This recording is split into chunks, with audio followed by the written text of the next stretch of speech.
तो आखिरकार भारत को रूस की तरफ से एक ऐसा तोहफा मिलने जा रहा है जिससे भारत में न्यूक्लियर पावर प्लांट द्वारा बिजली पैदा करने की क्षमता कई गुना बढ़ने वाली है, क्योंकि अब भारत को रूस जैसे देशों का साथ मिल चुका है, जिससे भारत तेजी के साथ न्यूक्लियर पावर प्लांट द्वारा एनर्जी जनरेट करने पर फोकस कर रहा है। दरअसल अभी इस समय ज्यादातर बिजली भारत में कोयला के द्वारा पैदा होती है, जिससे काफी ज्यादा पॉल्यूशन होता है और इसकी लागत भी अधिक होती है। और पावर जनरेशन के लिए ऐसे ही भारत के तमिलनाडु राज्य में 6000 मेगावाट की बिजली पैदा करने वाला कुडनकुलम पावर प्लांट मौजूद है, जो कि भारत का सबसे बड़ा न्यूक्लियर पावर प्लांट है। लेकिन आपको जानकर हैरानी होगी कि 6000 मेगावाट की क्षमता वाला न्यूक्लियर पावर प्लांट होने के बावजूद भी हम इस पावर प्लांट की कुल कैपेसिटी को अभी तक इस्तेमाल नहीं कर पा रहे हैं, क्योंकि इसमें कुछ ऐसे कंपोनेंट की जरूरत है जो कि हमें रूस से ही मिल सकती है। और वह कंपोनेंट है टरबाइन हॉल पाइपलाइन, जो कि किसी भी न्यूक्लियर पावर प्लांट को ऑपरेट करने के लिए one of the most important component है। फिर भी रूस यह कंपोनेंट इतनी आसानी से भारत को देना ही नहीं चाहता था। लेकिन आज की बड़ी खबर यह है कि टरबाइन हॉल पाइपलाइन को भारत में भेजने के लिए रूस तैयार हो चुका है। पूरी डेवलपमेंट क्या है इस वीडियो में समझते हैं, लेकिन आगे बढ़ने से पहले भारत की न्यूक्लियर पावर प्लांट में रूस मदद करने के लिए तैयार हो चुका है। उसके लिए वीडियो को एक लाइक करके चैनल को सब्सक्राइब जरूर कर लीजिए, क्योंकि यह आपके लिए 1 सेकंड का काम है, लेकिन इससे हमारी काफी बड़ी मदद होती है। दरअसल इस समय देखा जाए तो रूस, चीन, अमेरिका और जापान समेत दुनिया के लगभग सभी देश न्यूक्लियर पावर प्लांट के डेवलपमेंट पर काफी तेजी के साथ काम कर रहे हैं, जहां सभी देशों के साथ साथ न्यूक्लियर पावर प्लांट के डेवलपमेंट की दौड़ में भारत भी शामिल है, क्योंकि न्यूक्लियर पावर प्लांट से जो बिजली जनरेट करने की लागत है वह अन्य सोर्सेस से कहीं कम है। और न्यूक्लियर पावर प्लांट की रेस में इस समय सबसे आगे है रसिया, क्योंकि रसिया ने फ्लोटिंग न्यूक्लियर पावर प्लांट तक को डेवलप कर लिया है, जो कि किसी भी देश ने अभी तक नहीं किया है। और इस समय रूस और भारत के रिलेशन इतने ज्यादा मजबूत हो चुके हैं कि रूस हर वो टेक्नोलॉजी भारत को देने के लिए तैयार हो जाता है जिसकी जरूरत भारत को है। और अगर आप इस खबर को देखें तो हाल ही में रूस की तरफ से भारत को फ्लोटिंग न्यूक्लियर पावर प्लांट के साथ साथ इसकी टेक्नोलॉजी भी भारत को ऑफर की गई है, जबकि रूस के अलावा किसी भी देश के पास फ्लोटिंग न्यूक्लियर पावर प्लांट की टेक्नोलॉजी नहीं है। यानी कि रूस के बाद भारत ऐसा दूसरा देश बनने जा रहा है जिसके पास फ्लोटिंग न्यूक्लियर पावर प्लांट के माध्यम से इलेक्ट्रिसिटी जनरेट करने की कैपेसिटी मौजूद होगी। और कमाल की बात यह है, इस तरीके के सोर्सेज द्वारा अन्य न्यूक्लियर पावर प्लांट की अपेक्षा और भी कम लागत में आसानी से बिजली पैदा हो पाती है, जो कि बिजली को पैदा करने के लिए खर्चा कम करने का एक बहुत बड़ा अल्टरनेटिव है। और सोचने वाली बात यह है कि रूस ने अमेरिका और चीन जैसे देश को अनदेखा करते हुए इस तरीके के फ्लोटिंग न्यूक्लियर पावर प्लांट की टेक्नोलॉजी भारत को ऑफर किया है।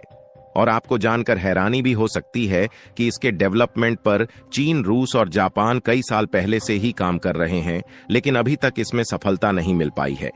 हालांकि भारत में फ्लोटिंग न्यूक्लियर पावर प्लांट रूस की तरफ से कब तक भेजे जाएंगे, इस पर कोई भी लेटेस्ट अपडेट नहीं है। लेकिन हाल ही में रूस की तरफ से भारत के न्यूक्लियर पावर प्लांट में उपयोग होने वाला एक ऐसा कंपोनेंट मिलने जा रहा है जिसके तलाश में कुछ महीने पहले से ही हम अलग अलग देश में भटक रहे थे, क्योंकि न्यूक्लियर पावर जनरेशन के मामले में तो हम कई हद तक सेल्फ डिपेंडेंट हो चुके हैं। यहां तक कि न्यूक्लियर पावर प्लांट में फ्यूल के रूप में जिन रिएक्टर का इस्तेमाल होता है उसको भी भारत की L&T जैसी कंपनी खुद प्रोड्यूस कर रही है।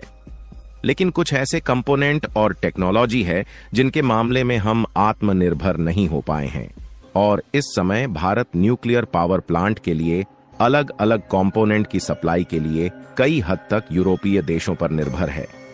जहां कुछ क्रिटिकल टेक्नोलॉजी की मदद इटली से ली जाती है, तो वहीं ज्यादातर रूस इसमें भारत की मदद करता है।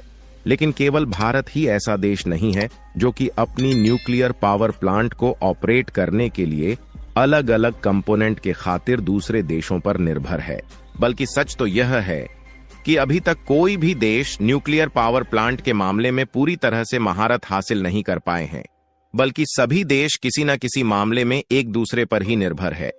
जिसमें कोई देश न्यूक्लियर रिएक्टर की दूसरे से मदद ले रहे हैं, तो कोई देश इसकी टेक्नोलॉजी को दूसरे देश से मांग रहा है। फिलहाल आपको बता दें कि NPCIL यानी कि nuclear power corporation of India की तरफ से भारत के तमिलनाडु राज्य में संचालित होने वाला कुडनकुलम न्यूक्लियर पावर प्लांट के लिए रूस की तरफ से एक बहुत बड़ी मदद मिलने जा रही है। यह भारत का सबसे बड़ा परमाणु ऊर्जा केंद्र है, जिसमें 6 VVER 8000 रिएक्टर हैं, जिनकी कुल विद्युत उत्पादन क्षमता 6000 मेगावाट है। लेकिन अभी तक इनमें से केवल 2 ही रिएक्टर ऐसे हैं जो कि ढंग से ऑपरेट हो रहे हैं। बाकी के 4 रिएक्टर में से 2 रिएक्टर पर अभी काम चल रहा है और 2 रिएक्टर को इस समय बंद किया गया है, क्योंकि 2 रिएक्टर में टरबाइन हॉल वाल्व पाइपलाइन अभी तक सेटअप नहीं की गई है, जिसके कारण जहां 6000 मेगावाट की बिजली इससे पैदा की जा सकती है, वहां लगभग 2000 मेगावाट की बिजली पैदा हो पा रही है। और ये कंपोनेंट हमें इटली और रूस जैसे देशों से ही मिल सकता था, इसलिए हमने रूस से इसकी डिमांड की। और अच्छी बात यह है कि अब इन कंपोनेंट को भारत में भेजने के लिए तैयार हो चुका है। और ये कंपोनेंट रिएक्टर की पाइपलाइन वाल्व की तरह काम करता है, जिससे कोई भी रिएक्टर पाइपलाइन 350 डिग्री सेल्सियस तक के टेम्परेचर को आसानी से झेल सकती है।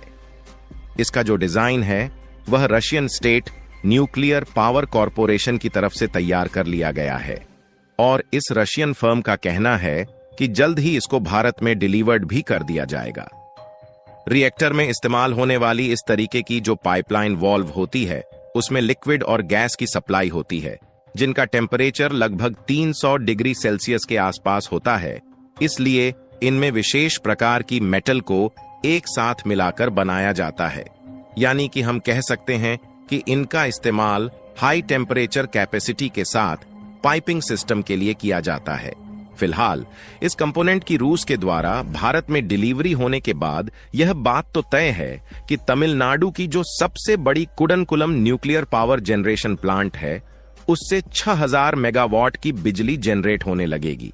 और आपको बता दें कि यह कोई छोटा मोटा नंबर नहीं है, बल्कि इतनी बिजली को पैदा करने के लिए लगभग 40 या 50 बड़े औद्योगिक संयंत्र की जरूरत पड़ती है। लेकिन न्यूक्लियर पावर प्लांट के माध्यम से इतनी बिजली को आसानी से पैदा किया जा सकेगा। और अच्छी बात यह है कि इसकी जो लागत है वह भी अन्य स्रोतों की अपेक्षा कई गुना कम है। वैसे देखा जाए तो इस समय भारत में जो कुल बिजली पैदा होती है, उसमें 70% बिजली अकेले कोयला द्वारा ही पैदा होती है। बाकी आपको क्या लगता है कि न्यूक्लियर पावर जनरेशन के मामले में रूस भारत का किस तरीके से साथ देने वाला है? अपनी राय कमेंट में जरूर बताएं, और इस वीडियो को एक लाइक करके अपने मित्रों तक शेयर जरूर करें, ताकि उन्हें भी जानकारी मिल सके। इसी तरह और भी नॉलेजेबल वीडियो देखने के लिए चैनल को सब्सक्राइब करके बेल आइकन को ऑल पर जरूर सेलेक्ट करें। जय श्री राम।